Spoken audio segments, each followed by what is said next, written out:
Ya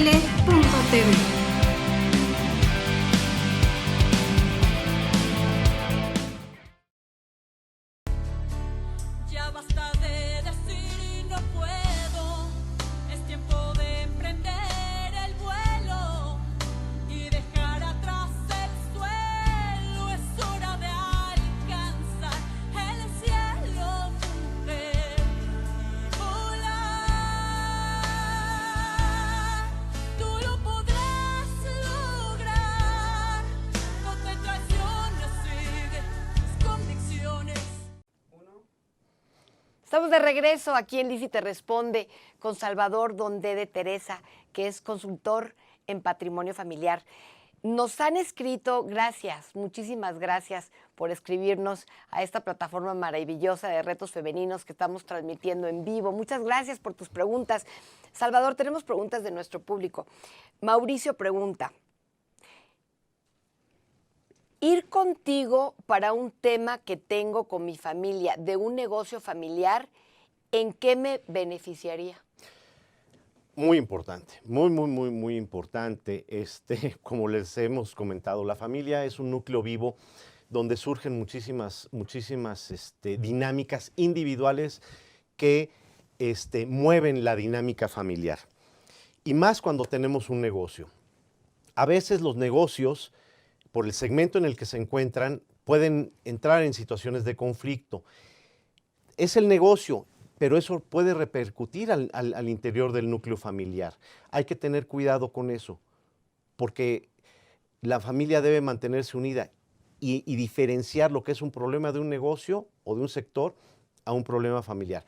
A veces un conflicto familiar puede repercutir en el manejo y en la correcta administración de un negocio y llevar ese negocio a un declive. Pero Mauricio, ¿en qué le beneficiaría ir contigo en lugar de ir con un abogado? Justamente. O llegar al tribunal. Justamente.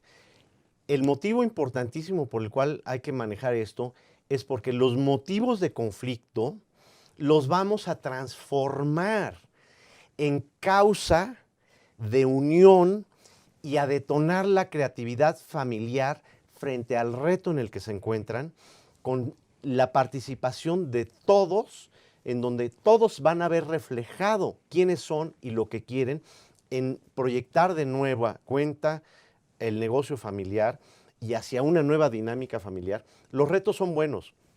Las dificultades a veces son muy buenas porque nos llevan a generar nuevas soluciones. Y vínculos más sanos. Claro. Pero un abogado tradicional, ¿qué haría, Salvador? Es un poco el problema. Cuando todos los problemas, cuando somos martillo, todos los problemas los vemos como clavos, ¿no? Entonces todo se quiere resolver de una forma. Desgraciadamente hay una parte de litigios en donde a fuerzas quieren llevar a resolver a las familias los temas mediante litigios, ¿no? Eso es muy inconveniente, eso es muy inconveniente y solo verdaderamente en casos muy extremos. Pero por lo general los abogados litigantes incitan a las familias o a los miembros de las familias a presentar juicios, a presentar denuncias, a presentar demandas, con el argumento de que yo con esto te voy a proteger, yo con esto te defiendo, mira, con esto vamos a ganar esto, con esto vamos a ganar aquello, y vamos a ganar una ventaja, entonces vamos a demandar primero nosotros, y eso es muy nocivo. Y es muy costoso también, o sea, en todo esto, pues no hay que negar que los abogados pueden acabar ganando mucho dinero, prolongando juicios, desgastando a la familia. Claro. O sea, es real que lo que tú haces, lo que hace un consultor en patrimonio familiar, es precisamente ayudar a la familia, integrar a la familia, ayudarlos a generar vínculos nuevos, más creativos y más sanos, para que no se gane todo el dinero el abogado litigante. Es correcto, exactamente. Lo que hacemos es exactamente lo opuesto a eso. Evitamos a toda costa el recurrir a litigios. Podemos trabajar jurídicamente con la misma solidez mediante el sistema de mediación, con los notarios, con los mediadores, con corredores públicos cuando es necesario, y podemos trabajar y dar la misma certeza jurídica sin necesidad de llegar a tribunales. Los tribunales, se los quiero decir de verdad a todos, no resuelven conflictos, imponen una solución fría, que es la que marca la ley y no puede tomar en consideración lo que son las necesidades particulares de una familia. Entonces, con esta posibilidad que tenemos, realmente se pueden abrir cauces de mucho mayor creatividad. Imagínate una familia, Lizzy, que enfrentan un conflicto en su negocio familiar. Y de repente está la lucha entre cómo quieren afrontarlo y cada uno piensa diferente. Yo quisiera hacer esto, yo quisiera hacer lo otro. ¿Cómo lo resolvemos? No, yo pienso esto. Toda esa dinámica es riquísima. Ese conflicto es riquísimo para la familia, porque da la oportunidad a cada uno de los miembros de expresarse, de participar, y con el medio adecuado para conducir esa discusión. Imagínate esta familia que enfrentó el reto, todos participaron en una discusión, si quieres, muy acalorada y muy abierta y muy viva. Pero controlada, porque está en una consultoría encausada, contigo. Ajá. Y se llega a una solución. Pero la solución es de ellos. La solución la hicieron ellos, en hermandad, en unión familiar. Y salen de nuevo a una nueva etapa en sus vidas, más unidos. Claro. Más y no con un fortalecidos. Tribunal que los separó, claro, y un juicio larguísimo que los desangró. Que a final de cuentas, lo que dices, el abogado litigante los va a desangrar. Y el juicio, la sentencia, lo que va a hacer es dividir, destazar todo, repartir fríamente y dejar una familia desunida. Y los miembros de la familia irse cada uno por su lado, con su pequeña parte bajo el brazo, solos a enfrentar la vida. No, tristísimo. Así que aparecen los datos de nuestro adorado abogado y consultor en patrimonio familiar. Si tú tienes un problema de un negocio familiar, si tienes un tema que se está poniendo álgido y que no saben cómo resolverlo, ya no se quiebren la cabeza. Acudan a profesionales, así como cuando les sugiero que vayan con el psicólogo, con el psiquiatra o con un doctor. Bueno, pues esto es lo mismo, en temas que en general no nos preparan para la vida, pero sí tenemos especialistas que nos pueden ayudar. Tenemos una pregunta de Maggie. Maggie dice, mi marido de su primer matrimonio tiene 2 hijos. Tiene 2 conmigo y sus hijos no me quieren. Él acaba de fallecer y los hijos de su primer matrimonio quieren quedarse con todo. Bueno, pues es muy común, esto hoy en día, como dices, en las nuevas conformaciones que estamos teniendo familiares, es muy común, es muy, muy común. Y este ánimo de revanchismo de los hijos de un primer matrimonio en contra de la segunda esposa son muy comunes. Se pueden resolver. Normalmente estos hijos van a llegar y van a querer reclamar todo el patrimonio para ellos, porque en realidad, ¿qué están queriendo hacer? Quieren tener a su padre. Y anular a esta segunda pareja. Exactamente. Su existencia. Exactamente. Entonces, si no entendemos qué es lo que hay de fondo, ¿qué les van a decir? Va a llegar un abogado litigante y le va a decir, perfecto, vamos a demandar y a sacar lo que más se pueda. Y la señora va a tener que presentar también su demanda o contrarrestar la demanda y a pelearse todos, y se van a acabar peleando más, odiándose más y destruyendo el patrimonio. ¿Pero qué le recomendarías a Maggie en particular? Maggie, lo que más le recomiendo es justamente buscar una consultoría familiar para empezar a ayudar a estos hijos del primer matrimonio a darle cauce a ese dolor que traen de la pérdida de su padre, a dejar de odiar, a que no la odien a ella porque ellos quizás están proyectando que ella les quitó a su papá, cuando no es cierto. Ella no les quitó a su papá, el papá se fue por otras razones, motivos diferentes, pero ella no les robó a su papá. Entender eso y poder darle un cauce, transitar emocionalmente esta parte, y entonces le damos cauce jurídico. Y podemos sacar esa sucesión, lo hemos hecho, hemos sacado familias exactamente así, que ya estaban en tribunales peleándose, los hemos logrado sacar del pleito en juzgados y llevar a cabo todo esto vía notarial y salen amándose, porque se ayudaron unos a otros. Por lo menos respetándose y entendiendo que finalmente fue la decisión de esa persona que ya no está y que seguro su decisión desde el cielo, pues es que no se estén matando sus seres queridos. Así es. Tenemos otra pregunta, ¿nos da tiempo? Sí. Esta pregunta es de María. María dice, vivo en concubinato desde hace 6 años.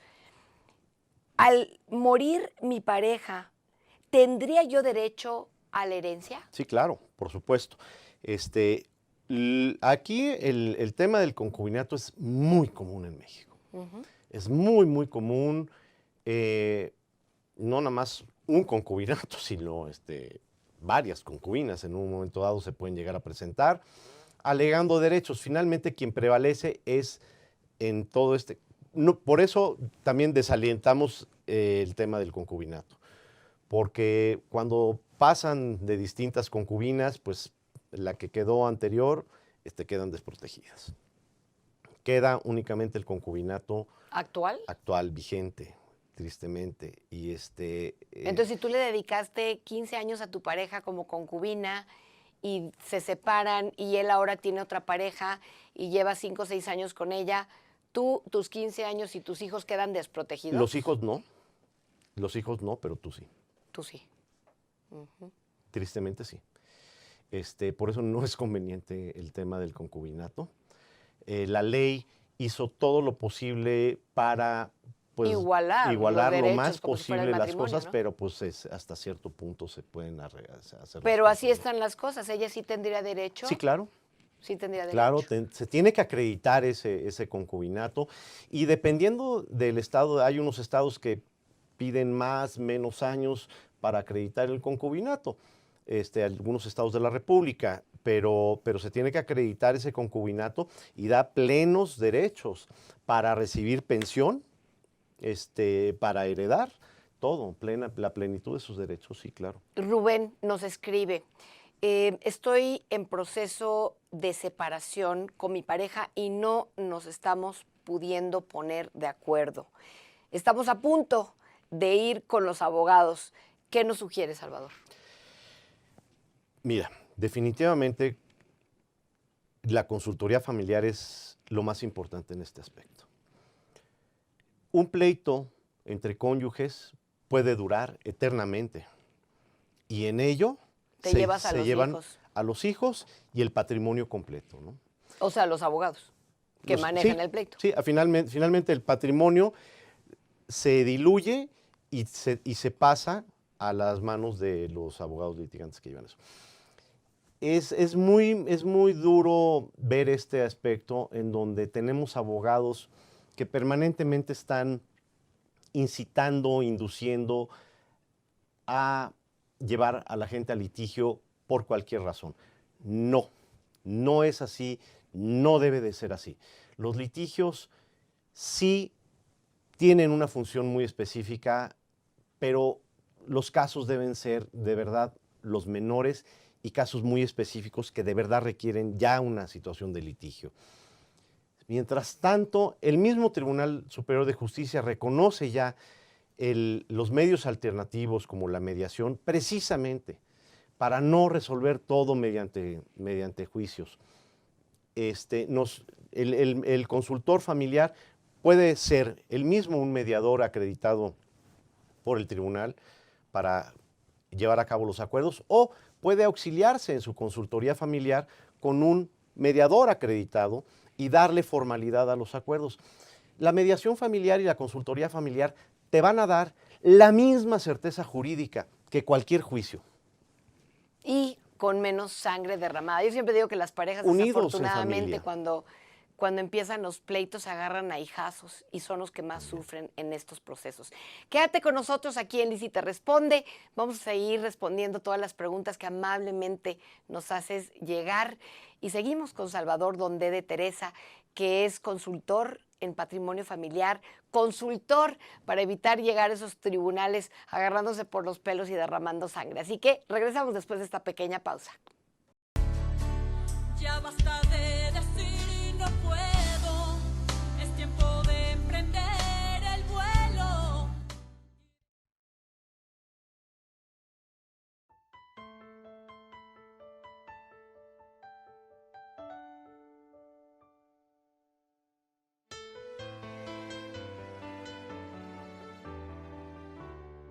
Si ves la vida que se va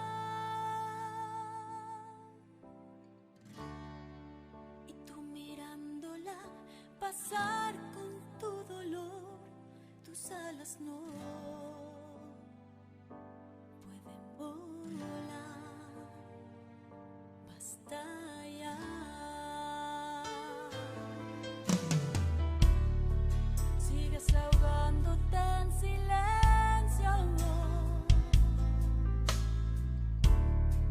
solo mirando que tus sueños se desvanecen.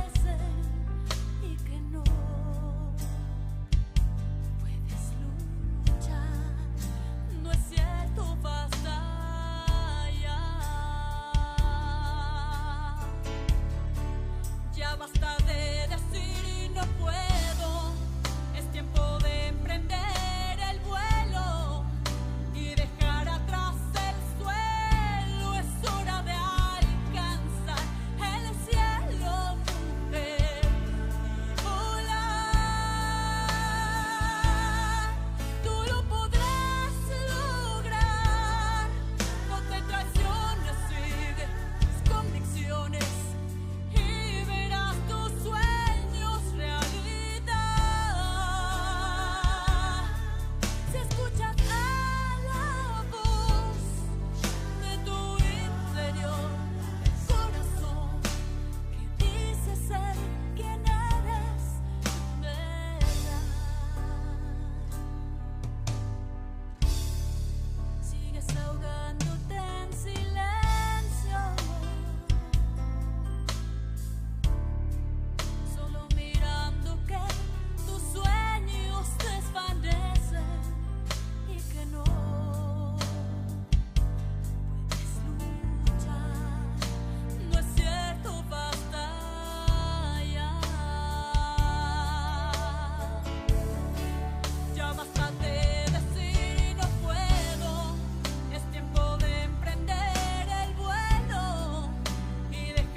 Ya basta de decir no puedo, es tiempo de emprender el vuelo.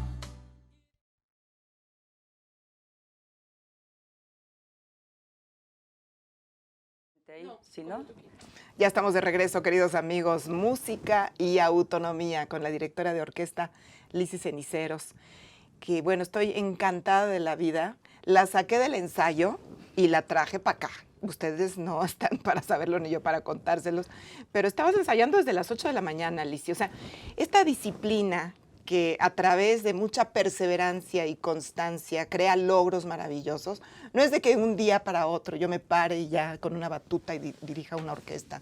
Se necesita mucha preparación, mucho talento y también organizarse, no dejar tampoco las prioridades. Estabas ensayando, ¿verdad? A las 8 de la mañana. Y del primer movimiento del concierto en re mayor de Tchaikovsky dije, lo lamento, tengo que ir a una entrevista. Y todos los músicos, ¡ah! Sorry, pero se quedaron ensayando. ¿Sí? Sí, se quedaron ensayando. Una orquesta profesional, saben trabajar, no tenemos problema. Sí. Ok, ¿y cuándo lo vas a presentar este concierto? Este sábado en el Museo de Hacienda y Crédito Público, que es ahí en el Exarzobispado, en Moneda 4, a las 12 del día. Al ladito de Palacio Nacional, en el centro. Es un lugar maravilloso. Precioso, con un patio techado y obras de arte maravillosas. Maravillosas. Muchos artistas pagan con obra de arte, o a lo mejor porque Así es. No tienen dinero, Hacienda les dice, bueno, pues tráetelas al museo. Yo tengo un coro. A lo mejor algunos de los que me están escuchando ya lo saben, algunas de nuestras amigas, y cantamos hace poquitito, hace como un mes y medio, en ese lugar que tiene una acústica maravillosa, a pesar de que ese día cayó el diluvio universal, y sí, la verdad que tienen un domo como de acrílico. A pesar de eso, pudimos lograr un buen concierto. A ver cuándo nos invitas, ¿no? Coros y orquesta. Sí, hay que hacerlo. Lo programamos para el próximo año ya de manera oficial, ¿no? Sí. Porque así. Nos encantaría poner algunas piezas con ustedes a nuestro coro. Voy a hacer de las grandes oberturas un concierto, todo será con coro y orquesta, entonces lo tenemos que programar. Sí. Pues. Muy bien. Bueno, y llévanos a París. Sí. Mira, a estos jóvenes te los llevaste. Ah, sí, a Francia.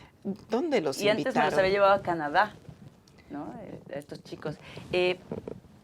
La Federación Eurochestris es una federación que se encarga... Eurochestris. Ajá. Es una federación con base en Francia que ahora ya tiene festivales en todo el mundo. Hace un festival, este festival es invitar a orquestas juveniles, a que vayan al mismo lugar en Francia. En este caso, por ejemplo, si la sede es Francia, entonces llega una orquesta de China, una orquesta de España, una orquesta de Estonia, una orquesta de México, una orquesta de Rusia, y son, tienes próxima 350 muchachos. Esos muchachos, con cada orquesta van y dan un concierto en algún diferente lugar que ya está organizado por el festival. Y por las mañanas se revuelven, específicamente la palabra es se revuelven, y forman dos grandes orquestas internacionales. Entonces tú puedes, aunque seas de México, estar tocando en la orquesta internacional con un chino, con un español, con alguien al lado, y te está dirigiendo los directores de las diferentes orquestas, que es decir, otro director de otra parte del mundo, en otro idioma. Claro, bendito sea Dios, la música es un idioma universal. Están ahí trabajando con los chicos y entonces al final se hace un gran concierto sinfónico con una orquesta internacional, pero tu orquesta también antes ya dio 8 o 10 conciertos en el país en donde estás. Es una oportunidad maravillosa para participar. Uf, qué bárbaro. Para participar se requiere una selección y no cualquier orquesta puede llegar, y además se tiene que tener cierto nivel porque ya es con un director internacional y es con quien trabaja contigo. Pero independientemente de eso, los chicos deben tener cierto nivel. Ahí estamos presentando, por ejemplo, el concierto número 2, el Rachmaninoff, que es piano y orquesta. Ahí están ensayando. Ahí estamos ensayando en Francia, ¿no? Teníamos nuestros ensayos individuales y los ensayos con la orquesta internacional. Para mí es muy importante que los chicos de México empiecen a darse cuenta que México no es un país menor a nadie, que México es un país con el mismo potencial que todos y que es más de actitud. Tuve la gran fortuna en este viaje. Aquí estoy con la Orquesta Internacional. Tengo chicos de todas partes del mundo, ¿no? Tuve la gran fortuna de que cuando terminó el festival senté a todos los chicos así en una baja y les dije, a ver, muchachos, bueno, ahora dígame, ¿quién opina que México es un país tercermundista? Y todos mis chicos dijeron, no, maestra, ya vimos que es de actitud. No. Entonces yo, mira, que me den las gracias o no, me importa un comino. Tú sabes lo que estás haciendo, Lizzy. Pero es que es mi responsabilidad. Por esos chicos. O sea, no solamente los estás preparando musicalmente, sino los estás dando un voto de confianza. Esa preparación para la vida, esa actitud que todos tienen después de haber tocado en una orquesta, de tener logros compartidos. Claro. Es algo maravilloso. De verdad, la educación que los padres no les pudieron dar, se las estás dando tú. Pero es que es nuestra obligación, Julie. Si tú tuviste la oportunidad de ver un mundo diferente y ellos no, nuestra obligación es decirles que ese mundo ahí está para ellos. Y hablas del mundo de sí mismo, hablas del mundo de la seguridad, hablas del mundo de la lucha, hablas del mundo de la entrega y del mundo donde todo el mundo sabe que México es un país increíble, que México es un país con un potencial enorme. Lo único es que, los que no nos hemos comprado ese billete somos los mexicanos. Seguimos pensando que somos un país con bajas posibles. Tenemos un relajo, una desorganización. Sí. Pero lo que tenemos nosotros en posibilidades es impresionante y debemos de usarlo a favor, ¿no? Entonces, ellos pueden ir por sus propios méritos. Y cuando a mí me daba mucho gusto porque mexicanos se sentaban hasta atrás, en las orquestas ocurre este fenómeno de los atrilistas. Entonces, como el mejor atril está hasta adelante el mejor músico. Y hasta atrás se van sentando los peores, que así no es, pero así lo creen. Entonces, mis muchachos así mexicanos se sentaban atrás. Y al siguiente ensayo los de adelante decían, no, tú no te pierdes, pásate para adelante. Entonces, como diciendo, eres mejor, vas así para adelante. Y acababa yo al frente con la orquesta, con todos mis atriles, mis primeros atriles hasta enfrente. Y los directores de otros países, tengo un amigo Piotr que me decía, Lizy, es que tus músicos sí me miran cuando hacen música, ¿no? Este es en Pons, Francia, precisamente es un auditorio preciosísimo. Muy moderno. Y fue el primer concierto que se dio ahí en Pons, Francia. Y bueno, la Orquesta de México, la gente se volvía loca y bueno. Aparte llevas todo. Baile, llevas los sombreros de charro y cantan canciones mexicanas. El concierto que nosotros llevamos es un concierto muy especial porque, por ejemplo, presentamos un Mozart, presentamos un Rachmaninoff. Este es como el examen a nivel mundial. O sea, porque dicen, ¿cómo una orquesta juvenil mexicana presenta un Mozart? Sí, señores, ya traíamos el 3 de Mozart, el concierto para violín con solista, y que precisamente lo hace Vania, quien es mi socia en la fundación, ahora te platicaré de ella. Que ella iba como mi concertino. Y entonces, Rachmaninoff, Mozart, y entonces todo el mundo nos iba a ver porque decía, ¿de verdad una orquesta juvenil trae un Rachmaninoff? Ni siquiera se acostumbra que una orquesta juvenil presente un Rachmaninoff, ¿no? Wow. Entonces, para mí... Y entonces cuando ya pasas ese examen y la gente dice, wow, qué buen nivel trae, y entonces después vas a hablar de quién eres. Y entonces llevamos música de Arturo Márquez, llevamos sones de México y cerramos el danzón el danzón 2, por ejemplo, después la conga del fuego nuevo, y cerramos con sones de México, que es hablar de nuestro orgullo, de lo felices que somos de ser mexicanos. Y claro, sí, pusimos un muchacho que se pone el sombrero de charro, una chica que baila, que era saxofonista, o sea, pues nos la robamos. Pero es que la gente tiene que saber que estamos orgullosos. El cielito lindo. Y la gente lloraba, los de allá, los de acá, yo. Y entonces, para mí, cuando los músicos estaban ahí, veían que la música mexicana enamora a todo el mundo, que los franceses lloraban, que los canadienses lloraban, que mis músicos lloraban así de decir, canta y no llores. ¿Cómo no vas a llorar si se llora de orgullo, no? Y entonces, yo verles las miradas a mis chavos como dicen, estamos haciendo esto, sí, señores. ¡Ay, qué alegría! Bueno, qué experiencia. Sí, para mí es un regalo, ¿no? Y así como exportas músicos y conciertos y talento, Lizy Ceniceros, México y cualquiera de nosotros puede orgullosamente representar a nuestro país con el talento que tenemos en lo que sea. Esa es la magia. Lo que estamos haciendo y lo que tenemos que hacer como nación es cambiar de actitud. Porque el talento lo tenemos, los medios los tenemos. Más allá de que pensemos que es un país complicado, yo he tenido la bendición de viajar a Sudamérica, por ejemplo, y decir, de estar en España y ver que las condiciones económicas de España son terribles, que verdaderamente no hay manera de ascender. Y en México, si no encontraste por aquí y eres hábil, buscas por, así como quien se ha llevado mi queso, ¿no? Ya se me acabó aquí, lo busco por acá. Ya se me acabó por aquí, le busco por acá. Hay miles de caminos. O sea, México es un país de muchísimas oportunidades. Lo que hay que hacer es insistir y hacer las cosas profesionalmente. Solito va cediendo todo, ¿no? Manos a la Obra es una fundación dedicada al arte y la cultura en México. ¿De dónde surge? ¿Qué quieres hacer? ¿A dónde quieres ir con Manos a la Obra? Tenemos muchos años, yo empecé hace 19 años con Vania, que era mi primer concertino. Ella deja la orquesta en algún momento, se va a estudiar una carrera en el Tecnológico de Monterrey, hace miles de cosas, y después regresa y me dice, yo quiero hacer una fundación de arte contigo, porque eres el único músico que entiende de negocios. Dije, ok, y yo también quería hacer. Sin embargo, yo estaba dirigiendo la Orquesta de Cámara de la Ciudad de México en ese momento, y yo no podía en ese momento abrir mi propia fundación.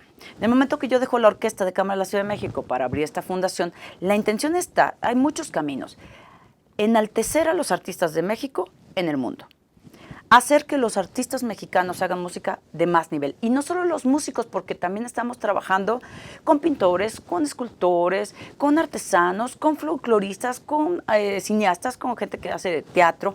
Entonces es todo lo que signifique arte, llevarlo a un mayor nivel y después accesarlo a la gente para que la gente lo empiece a entender como propio el arte. El arte es una necesidad. O sea, nosotros vemos a los niños y los niños salen a jugar fútbol y entendemos que necesitan hacer deporte. El arte, todos deberíamos hacer arte porque es la misma necesidad. Tenemos que entender que es un regalo. ¿Creemos que solo los dotados lo deben de hacer? No, cualquiera. A mí todos me queda debemos. claro que cualquiera, con una buena batuta, cualquiera puede hacer arte, en este caso puede hacer música. En las escuelas, desde la primaria, en muchos lugares de Estados Unidos, de Canadá, de Europa, en Australia, los niños tienen que hacer música, tienen que pertenecer a un coro, tienen que tocar algún instrumento. Más en la secundaria, en la preparatoria, en la universidad, pues ya deciden. Eso y un deporte. ¿Cómo son formativos los deportes y el arte? Lo que expresa, lo que acompaña el arte a los sentimientos de un niño, sea la pintura, la música, la escultura, el drama, el teatro, ¿no? La actuación. Yo creo que en México no tenemos que descuidar estas dos partes de la educación, Lizzy. En México debemos cuidar en México esto como la educación. Quizá tú no tienes tanto talento para la música, pero la pintura es de verdad, si tú sales a hacer un deporte, regresas sudado, hiciste trabajo en equipo, te esforzaste, hiciste muchas cosas y no es que hayas metido un gol, la aportación es que tú hiciste algo contigo mismo en ese partido. De la misma manera, el arte, cuando nosotros vemos qué significa el arte, vivimos en un mundo terrenal. El arte es la búsqueda de la belleza. Cuando nosotros entendemos que esta sociedad terrenal tiene que ir a la mente y después al espíritu, entendemos que el arte es el camino para que la humanidad crezca. Ha pasado las eras, la humanidad lleva su tiempo de desarrollo y en un momento, bueno, la economía y el que tenga dinero y después la información, pero ya estamos en este momento del cambio hacia la espiritualidad. Sabemos que hay algo más y lo estamos buscando. Los artistas son los doctores de la sociedad, los encargados de que no se nos olvide que esto no es solo materia, que hay espíritu, que hay conciencia, que hay que buscar la belleza.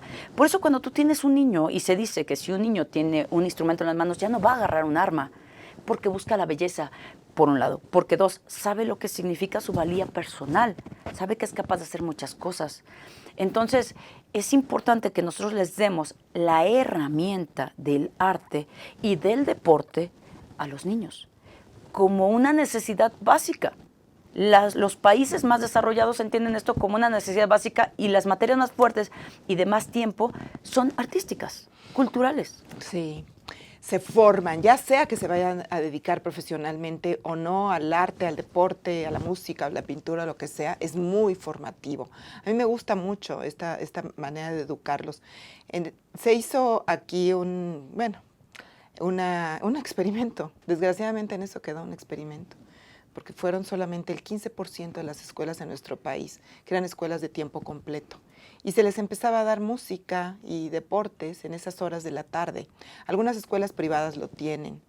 Desgraciadamente no prosperó ese proyecto de las escuelas de tiempo completo, que hubieran sido también un proyecto buenísimo para las mamás que trabajan o las mamás solas que no tienen con quién dejar a sus hijos.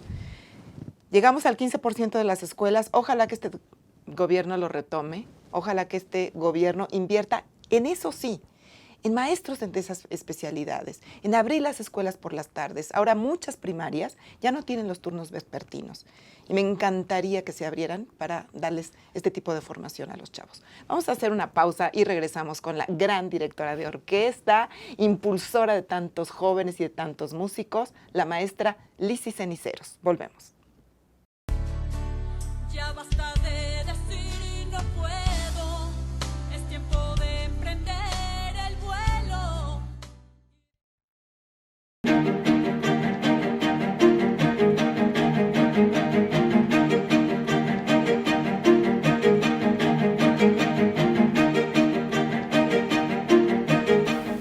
La infidelidad financiera.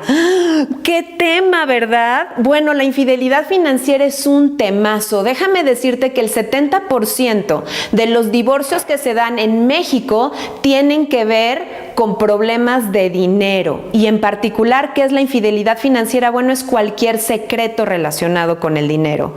Sea que ganes más de lo que dices, sea que gastes más de lo que le estás platicando a tu pareja, y muy importante, los préstamos. Quizá le has prestado a alguien y tú no le has dicho a tu esposa o a tu esposo que ese dinero ya no forma parte de la familia.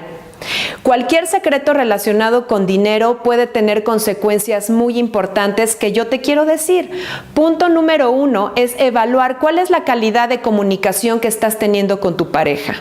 Punto número 2 es si la otra persona se entera de ese secreto, puede dañar la comunicación y puede dañar la relación tal y como si fuera una infidelidad amorosa. Y el punto número 3 es: te estás perdiendo la enorme posibilidad de construir algo juntos. Está demostrado que cuando él y ella pueden hablar abiertamente de dinero, pueden hacer un plan juntos y están en el mismo canal respecto al dinero, el resultado se puede potencializar y construir un patrimonio individual y un patrimonio en familia exponencialmente mayor a que si lo hacen cada quien por su lado. Así es que te invito a que trates de hablar con tu pareja tranquilamente, desde tus sentimientos, desde lo que te preocupa, desde los sueños que tú tienes en relación al dinero, y puedas hablar con él, puedas hablar con ella y tratar de eliminar en lo mayor que se pueda la infidelidad financiera.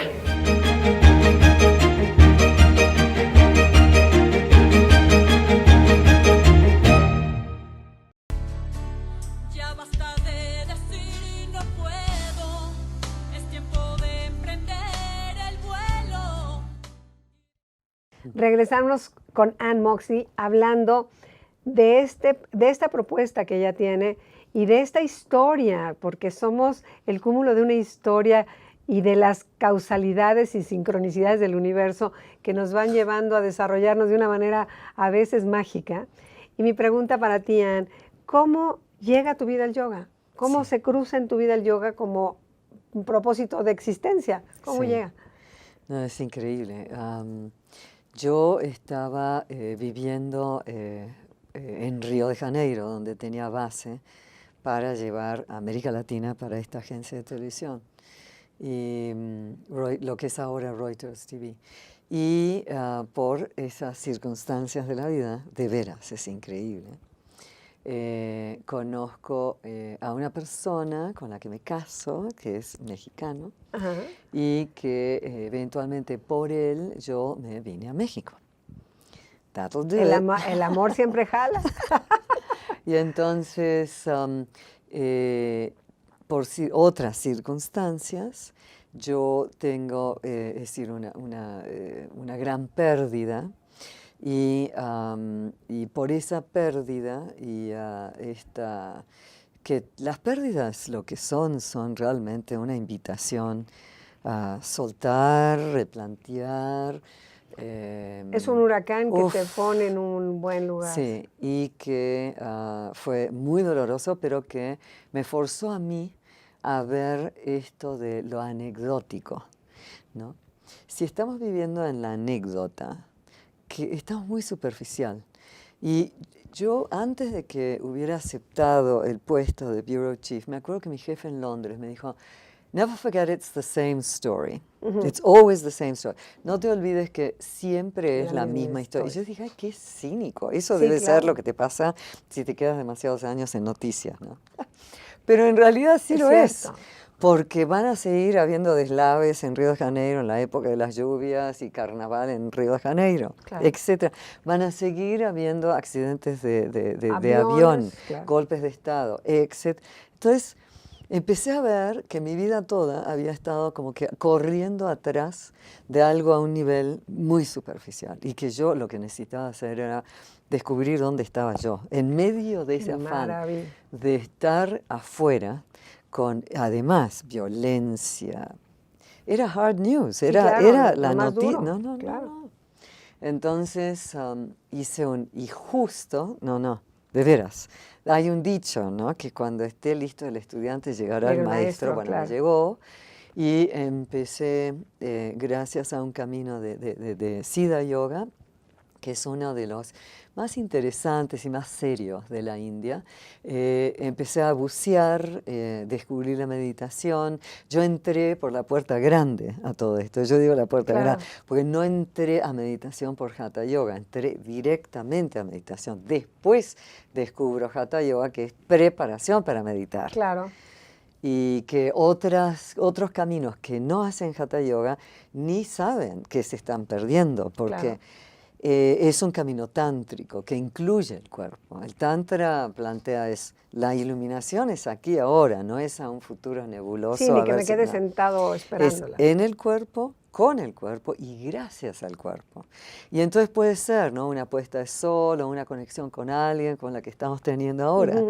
Son esos flashazos, ¿no? De iluminación que la vida te regala y que yo fui descubriendo, buceando cada vez más, y ahí fue donde ya empecé a entrenar.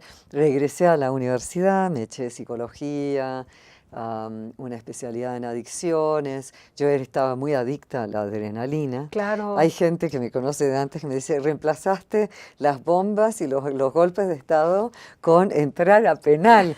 Claro, sí, es lo que decía yo. Con esta energía tuya no te podías quedar dando una simple clase de Hatha Yoga en un jardín. No, claro que no, tendrías que tener el reto. Pero no, pero es un reto y es más que nada el reto es con uno mismo, ¿no? Como siempre. Como siempre. ¿No? Pero entonces, como parte del servicio social, empecé con niños de la calle en Casa Alianza para psicología, para psicología, claro. Y después, gracias a los niños de Casa Alianza, fui incursionando ya en penales. Y fue toc toc, ¿no? A la puerta, ¿no? Quieren que les dé Hatha Yoga como un instrumento para bajar el estrés y manejar el estrés. Y justo había una racha de suicidios en Atlacholoaya, ahí cerca donde vivo, en Morelos. Y me dijeron, gracias a Dios, sí. Y yo pedí mujeres, no, me dijeron los hombres. Porque en serio, tenían realmente una racha seria de suicidios adentro del penal. Y empecé a darles yoga, todo voluntario, venían los que querían. Y empecé a los años, maestros de estudios acá en México que me conocían y me quieren mucho, como Jorge Espinosa del Centro Kiai, Fernando Aguinaco de Iyengar en Lomas, Ñana Dakini de Yoga Espacio, bueno, y muchos más que no puedo mencionar a todos, Emiliano Olvera, que cruzaba toda la ciudad desde la salida de Toluca hasta Atlacholoaya en Morelos, ¿no? Claro. A ir a dar una clase sin un quinto de por medio, porque nadie les dio nada. La fundación se hizo porque teníamos que ser fundación para seguir yendo al penal, para entrar. Que te dejaran entrar. Claro, pero no tenemos un quinto, no tenemos ni patronato, ni nada. Todo fue amor de veras, de puro corazón. 15 años. A ver, mi pregunta 1. Cuando llegas esta primera vez con estas personas que están coartadas de su libertad, con todo un bagaje emocional de lo que haya sido que hayan hecho, ¿cuál fue la respuesta, la primera respuesta que tú te enfrentas, así como, aquí tengo a lo mejor a 10 hombres o 15 hombres? ¿Cuál fue tu sensación? ¿Qué te llegó en ese momento? Mucha compasión, creo, ¿no? Porque hay tanta gente que está en penal que no debería estar. Bueno, donde más se nota es en el femenil. La mitad de las mujeres que están en penal ya sacaron notas. La jornada hace unos años sacó algo diciendo que el 98% de las mujeres en penal no deberían estar. Cayeron con el marido que las tenía amenazada de muerte, claro, y que te mato a tus hijos, etc. Entonces, es muy difícil, ¿no? Entonces, nunca preguntamos lo que hicieron y además no venimos a salvar a nadie, venimos a acompañar procesos. Y si quieren aprovechar las perlitas que les damos de herramientas para manejar su estrés, para realmente hacer un trabajo personal, más a nivel emocional, y ver dónde están yendo, sentido de vida, todo eso. Mi yoga tiene recursos de cognitivo-conductual, de psicología, de lo que funciona para adicciones. Tiene recursos de Gestalt, logoterapia, TRE, psicocorporal. Luego, del yoga o parecido, body-mind, tiene muchísimo. Claro. Del yoga tiene cosas de la influencia dualista, es decir, la escuela de Krishnamacharya, Vini-yoga, que es del corte dualista, tipo Ashtanga, etc. Que también es útil para gente joven. Claro. ¿No? Gente joven, Ashtanga, sí, a 1000 kilómetros por hora. Sí, vamos a hacer que es el, aeróbico. Sí, tal cual. Que es el punto opuesto a lo que generalmente necesitas para crear más conciencia. Cuanto más lento haces las cosas, cuanto más ralentizas, que está tan de moda ahora, ralentizar, bueno, es simplemente poner en cámara lenta toda tu práctica y estar con la respiración, que es lo que más usamos y que es lo más útil para poder crear conciencia. Porque si estamos a 1000, claro, que estamos todos como ratitas, ¿no? Que alguien abrió la puerta, estamos todos corriendo en dirección directa, todos a la muerte. Claro. ¿Hacia dónde estamos corriendo? Claro. Entonces, ir bajándole al tiempo. El tiempo es Shiva, es conciencia en Tantra.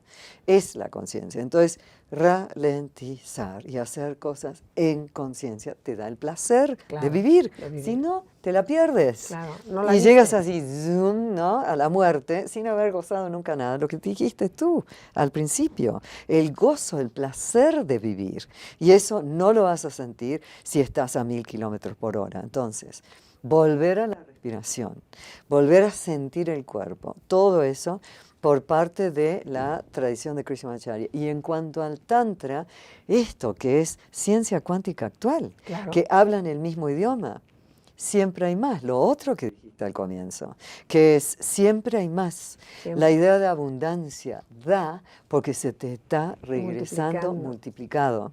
Y además, en psicología es una cosa que ya está comprobada.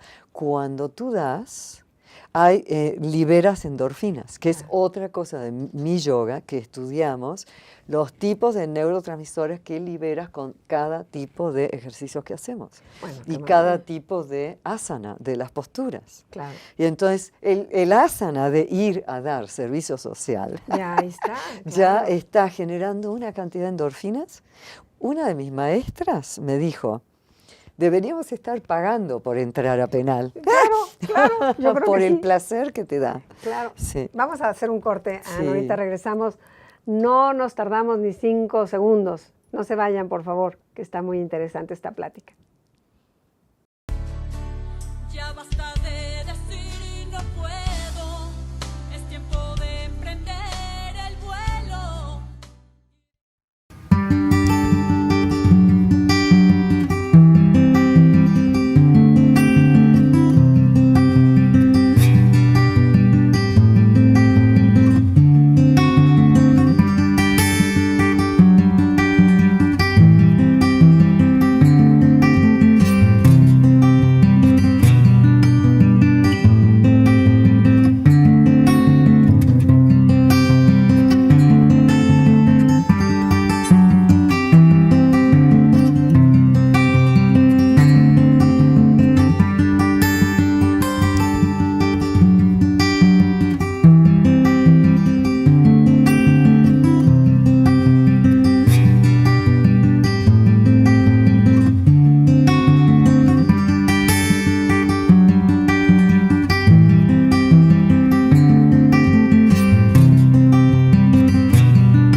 Buenos días, ¿qué tal, amigas, amigos de Retos Femeninos? Hoy jueves de Mujeres Exitosas, pues el reto de esta semana es maravilloso, ya que muchas mujeres por el miedo no se atreven a nada. Así que el reto va a ser vencer ese miedo, porque muchas veces las barreras están en nuestra cabeza. Y esta semana, bueno, estoy feliz y de manteles largos, realmente, porque nuestra invitada del día de hoy, una mujer exitosa, muy reconocida, que siempre se ha esmerado para poder lograr, no solamente para ella alcanzar sus metas, sino para que muchas de nosotras podamos vivir en equidad, podamos mejorar nuestras vidas. Ella es Aurora Aguilar, les va a fascinar su historia. Vamos a platicar durante toda esta hora sobre una mujer que se preparó, obviamente, como siempre les decimos, ella es maestra en Administración Pública y Políticas Públicas, licenciada en Administración de Empresas y es egresada del TEC de Monterrey. Ella destaca su trayectoria también como columnista, comparte en El Sol de Tlaxcala y le estamos comprometiendo para que siempre que publique allá lo comparta con nosotras, porque qué importante es estar al día en temas de equidad, en temas de crecimiento, qué es lo que pasa con nuestros niños, etcétera, para poder mejorar a nuestro país. Ella implementó normas maravillosas, el ISO 9000, pues que no es fácil y que en instancias de gobierno, imagínense nada más. Ella como diputada tuvo una gestión histórica de recursos adicionales para el municipio de su estado, que es Tlaxcala. Es la primera mujer presidenta de la Comisión de Hacienda y Crédito Público en la Cámara de Diputados y actualmente está como directora del Centro de Estudios para el Logro de la Igualdad de Género de la Cámara de Diputados, elaborando el diagnóstico general, imagínense, del embarazo infantil y adolescente en México, que según datos del INEGI crece por día. Así que el día de hoy vamos a platicar con Aurora. Creo que todo lo que nos pueda compartir pues nos va a enriquecer. Ahí la vemos con sus hijas porque también siempre tratamos de hablar de este balance de vida donde no está peleado el poder tener un crecimiento, una carrera profesional y al mismo tiempo poder tener una familia y también poder crecer en nuestro ámbito familiar. Quiero darle la bienvenida a mi querida amiga Aurora. Gracias. Que compartimos en 50+1, que es un grupo padrísimo que se ha conformado. Aquí en los primeros programas estuvo la nena Orantes, María Elena Orantes, que es la que nos convoca y cada día va sumando a más mujeres talentosas. Básicamente, la mayoría son políticas. Pero, bueno, yo soy comunicadora y como yo les digo, ustedes vayan al Senado, vayan a la Cámara de Diputados. Es bien importante el poder estar unidas para lograr pues todo esto que vemos, ¿verdad, mi querida Aurora, que hace tanta falta en nuestro país? Así es, Silvia. Pues yo te agradezco mucho, de verdad, no me agradezcas. a ti, somos la invitación y de verdad a todos quienes nos están viendo. Muchísimas gracias por la oportunidad. A veces nos preguntan, oye, ya después de tantos años, en mi caso 25 años de vida profesional, ¿qué te quedas, no? Uh-huh. ¿Cómo fue? Y la verdad es un poco como el chiste aquel de que el que tenía que cruzar la alberca de cocodrilos para casarse con la princesa y quedarse con el reino del sultán. Y había muchos tiradores, pero nadie se aventaba y de repente uno se avienta y entre los cocodrilos ahí lo rasgaron y lo hirieron. Pero salió del otro lado y dijo el sultán, ¿tanto querías casarte con mi hija? Dijo, no, solo quiero saber quién me empujó a la alberca. Wow. Entonces, así estamos muchas. De repente la vida nos empuja a la alberca y hay que nadar. Y hay que nadar con los cocodrilos y saber que somos suficientemente fuertes siempre para enfrentar los retos femeninos. Me encanta lo que estás diciendo porque ese es el espíritu de Retos Femeninos. El que salgas de un estado de victimez donde pues muchas veces es hasta fácil instalarte, ser la víctima para obtener X, Y, Z, pero a la larga te sientes frustrada. Y nosotras que hemos logrado vencer caídas, superar momentos muy dolorosos, sí. Afrontar responsabilidades que a veces decimos no lo voy a lograr, y sin embargo por estar y hacer y tornar, y sobre todo como es el reto de esta semana, el vencer los miedos, sí. Porque son las barreras que tenemos en el cerebro. Así es. Y tú me imagino que todos los días estás en eso. Pues fíjate que yo soy la hermana mayor en mi familia y mi madre pues se fue al cielo cuando yo tenía 20 años. Uf. Mi hermana chiquita tenía 15, papá se volvió a casar y entonces pues realmente fue complejo esta primera parte de la juventud, ¿no? Y la última de la adolescencia. Me casé muy jovencita, yo creo que precisamente por eso, porque andas de repente muy perdida y y no sabes muy bien a bien cómo tomar decisiones. Y tuve a mis 2 hijas maravillosas. Pero una vez que tenía a mis hijas, de repente, pues chispas de chocolate, no había con qué sacarlas adelante. Y ¿Te quedaste sola, mamá sola? Sí, de alguna manera sí. Y me tuve que ir. Yo tuve que trabajar lejos de ellas cuando ellas eran muy bebés, 2 años, porque no encontraba trabajo. Pero yo tenía la responsabilidad de sacarlas adelante, como más de 11 millones de hogares en México que están comandados por una mujer. Y después de 2 años de ir y venir cada fin de semana de Reynosa a Tampico, wow. Yo nací allí, yo nací en Tampico y trabajaba en Reynosa. Toda la noche del viernes viajaba y luego toda la noche del domingo. Y fue muy doloroso. Yo creo que nunca había platicado de esto así, pero fue muy doloroso porque mi pequeñita, la más bebé, me acuerdo que me abrazaba, echaba sus bracitos al cuello y decía, no vaya, mami, ¿no? Pero es un poco lo que tú dices de esto, que tenemos que enfrentar los miedos. Y después de 2 años me dieron la oportunidad de irme a vivir a mi maravilloso Tlaxcala. Yo soy tlaxcalteca, sí lo digo en todas partes, porque tuve esta maravillosa oportunidad de trabajar y darme en este estado. Y sé que has hecho muchísimo por el estado. Llegué cuando yo no conocía a nadie. No tenía un primo, un tío, o sea, nadie lejano.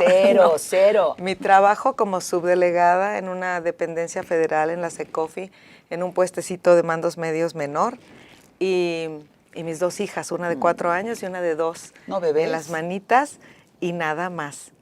Y obviamente en una sociedad muy conservadora, yo tenía 28 años, era muy jovencita, de verdad fue muy difícil, porque adaptarte desde el clima, la comida, la cultura. Y ahí empecé a trabajar con los empresarios en SECOFI y después tuve la oportunidad de ser la primera delegada de Sedesol de la alternancia, porque entré en enero del 2001 como delegada de Sedesol. Y fíjate, Silvia, que la Sedesol era, hoy se puede decir con todas las palabras, como en ese entonces se dijo, y yo hice todas las acciones pertinentes legales, pero era la caja chica del gobierno, la Sedesol. Y llegamos a limpiar y a poner un ISO 9000. Es decir, transparentamos completamente. Yo creo que eso es uno de tus logros más valiosos. Sí, transparentamos el recurso, hicimos que le llegara directamente a la gente, quitamos los intermediarios de organizaciones sociales, de estas que dicen que trabajan para los pobres, pero en realidad viven de los pobres. Esas las quitamos, o no las quitamos, pero al final sí terminamos entregándole, asegurándonos que el recurso llegara a los productores y a las familias. Y la verdad fue una etapa muy bonita porque caminé todo mi estado. Yo era una delegada muy de tierra, siempre andaba con una gorra y mis jeans y unas botas y caminando el estado. Como buena mujer sensible. Pues es que es la única manera. Y preparada. Es la única manera cuando tú llegas a las casas de las familias. Y alguien me decía, ¿por qué te metiste a esto de lo público, a la política? Fíjate que a mí me tocó acompañar, como a muchas nos toca acompañar a mi pareja en una campaña. Y me acuerdo que en un lugar que se llama Calpulalpan, allá en Tlaxcala, estábamos platicando con una señora que nos pidió ayuda. Me dijo, ayúdenos, mi esposo está enfermo, no puede trabajar, y mi hija se queda en la casa al cuidado de la casa y de los hermanos, y mientras yo tengo que salir a trabajar. Y yo le pregunté que cuántos años tenía su hija, y me contestó 9. Lloré. Lloré porque yo tenía hijas más chiquitas que ella y yo decía, una niña de 9 años debe estar jugando, debe estar aprendiendo, no puede estar protegida, no puede estar siendo ama de casa y al cuidado de sus hermanos. Imagínate la parte tan importante de vida que está perdiendo, que es su infancia. Y eso a mí me hizo ver que la sociedad nos necesita a todas. Y sin saber mucho cómo, yo no soy de familia política. No, y además nada, el TEC tampoco. No, pero además te cuento, de repente un día mi hermano me dijo, a ver, gorda, yo en nombre de la familia te quiero pedir, tú sabes que te hemos apoyado en todo, siempre estamos contigo, pero te pedimos sinceramente que no seas diputada, porque mira, hemos cuidado el apellido de la familia y tú te lo vas a llevar. cuando finalmente fui diputada federal, le hablé y le dije, negrito, hombre, ni eso te pude cumplir porque sí voy a ser diputada. Pero ¿sabes qué? Que además mujeres preparadas, mujeres comprometidas, mujeres honestas, mujeres luchadoras como tú ponen en alto a las mujeres. ¿Qué es lo que necesitamos? Si queremos realmente hacer que esta paridad total nos funcione de maravilla, necesitamos mujeres como tú, mi querida Aurora. Pues gracias, Silvia. La verdad es que yo nunca me lo pregunté bien, ¿eh? O sea, yo nunca me pregunté si yo podía o si el hecho de no venir de una familia política o no tener padrinos políticos me iba a impedir. Yo tenía un sueño, yo quería ser diputada federal y lo trabajé muchísimo. Me costó 12 años, 12 años de trabajo, 12 años de lucha, 12 años de engaños, de caer y caer otra vez engañada, pero al final lo logré y ha sido de las experiencias más hermosas de mi vida. Pues yo te aplaudo. Vamos a un corte y regresamos en unos minutitos. Ya basta de decir no puedo, es tiempo de emprender el vuelo y dejar atrás el suelo, es hora de alcanzar el cielo, mujer, y volar. Tú lo podrás lograr, no te traiciones, sigue tus convicciones. Aztele.tv.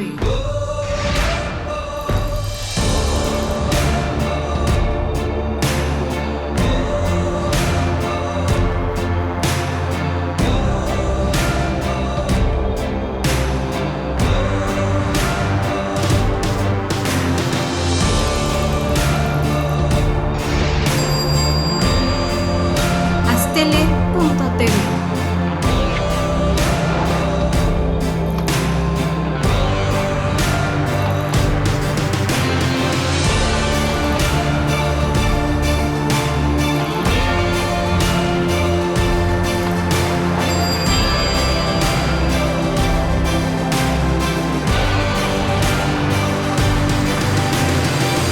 Aztele.tv.